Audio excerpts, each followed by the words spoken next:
जहां बड़ा लोग वैसे से आप लोग भी एंजॉय कर लीजिए। फिर तो ऐसा मौका कहाँ मिलने वाला है। एगो तनी गमछी हमरो के दे दो लोग भाई कहीं से। अच्छा तनी हमू तनी डांस करब अपनी बार में।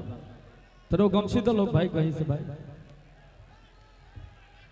हाँ दो दो दो दो भैया दो। हाँ तू ही लोग तो बड़ा आज। चलिए लगाइए लगाइए।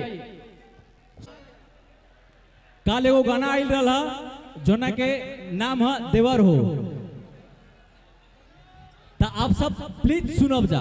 बिल्कुल तब तक वो गीत लगाओ भाई तने डांस कर लिया। हाँ तने ऐसे ही तब तक वो भाव आवता। लाही की पमारे खातिराती में कि लाही लाही की पमारे खातिराती में सालाया वेला सा हो सालाया वेला सोलही कहा बराती में। जो ना कि आप सब ढेर सारा प्यार आशीर्वाद दिले रहने। हाँ एक गीत लगा दी फिर डांस कर लिया।